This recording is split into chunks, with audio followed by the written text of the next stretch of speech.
छत्तीसगढ़ के नक्सल इलाकों में हिड़मा सबसे बड़ा नाम माना जाता है, तो उसका असली गुरु कौन था ये जानना जरूरी है। हिड़मा को बंदूक पकड़ना किसने सिखाया, जंगल में लड़ना किसने सिखाया और कैसे बचना है ये सारे दावपेच किसने समझाए। और यहाँ जवाब है बसव राजू। अब जो खबर आई है वो यही है कि बसव राजू अब नहीं रहा, फोर्स ने उसे अबूझ मार के जंगल में घेर कर मार गिराया है। लेकिन ये सिर्फ एक एनकाउंटर की कहानी नहीं है, ये उस शख्स की कहानी है जिसने नक्सल मूवमेंट की बुनियाद खड़ी की और हिड़मा जैसे कमांडरों को आगे बढ़ाया।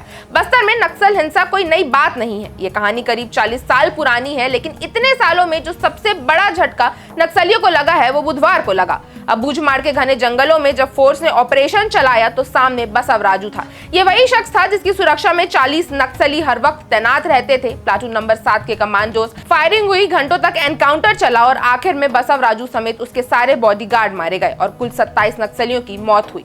बसव राजू नक्सलियों की मिलिट्री यूनिट PLGA का लीडर रहा है। वो अकेला ऐसा शख्स था जो फील्ड में भी एक्टिव था और स्ट्रेटजी भी बनाता था। हिड़मा को मैदान में उतारने वाला और उसका सबसे भरोसेमंद आदमी बसव राजू ही था और इसलिए ये एनकाउंटर हिड़मा के लिए भी सबसे बड़ा झटका माना जा रहा है। पिछले कुछ वक्त से बसव राजू मूवमेंट में था, वो लगातार अपनी लोकेशन बदल रहा था, कभी एक गांव तो कभी दूसरे जंगल की ओर। और फोर्स को जो इनपुट मिली थी वो उसके पुराने गनमैन से आई थी जो कुछ महीने पहले ही सरेंडर कर चुका था। गनमैन ने ही बताया था कि बसव राजू अबूझ मार के बोटेर और जाटलूर के बीच मूव कर रहा है और एक महीने से इस ऑपरेशन की तैयारी चल रही थी। और बुधवार की सुबह सही वक्त पर फोर्स ने उसे चारों ओर से घेर लिया।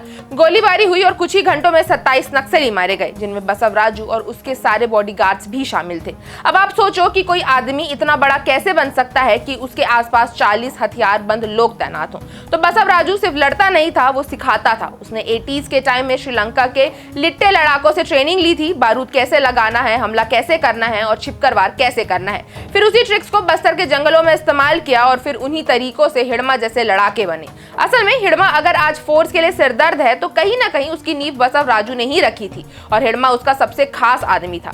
कहा जाता है कि सबसे पहले उसी ने हिड़मा को हथियार थमाया था। उसके बाद जो भी हमले हुए, चाहे जवानों के काफिले पर हो या बड़ी प्लानिंग वाले, उसके पीछे हिड़मा का नाम था, लेकिन उसका माइंड के पीछे बसव राजू ही चल रहा था। अब यहाँ जो बात सबसे ज्यादा गौर करने वाली है वो ये है कि हिड़मा हमेशा से ही बसव राजू की छाया में रहा है। उसकी हर प्लानिंग, हर ट्रेंड, मूवमेंट, सब कुछ बसव राजू के सिस्टम पर आधारित था। अब अगर हिड़मा ने इतने सालों तक फोर्स को चकमा दिया है तो उसकी नींव बसव राजू की ट्रेनिंग थी। तो जब हम ये कहते हैं कि बसव राजू का मारा जाना एक बड़ी जीत है, तो इसकी वजह सिर्फ ये नहीं है कि वो कोई बड़े पद संभाल रहा था, बल्कि बात ये है कि उसने जो पूरी प्लानिंग की थी, लोगों को तैयार किया था और हिड़मा जैसे लड़ाकों को आगे बढ़ाया था। वो सिखाता है कि फोर्स को कैसे बचाना है, हमला कैसे करना है, जंगल में कैसे छुपना है। मतलब वो सारे दावपेच जो आज नक्सली इस्तेमाल करते हैं वो उसी से सीखे गए थे। अब सवाल यहाँ आगे ये है कि आगे क्या होने वाला है। क्या हिड़मा अकेला पड़ जाएगा? क्या नक्सली नेटवर्क कमजोर होगा? और हो सकता है कि कुछ वक्त बाद कोई और लीडर आए। जैसे चर्चा है कि गणपति की वापसी हो सकती है, जिसने 2018 में पद छोड़ा था।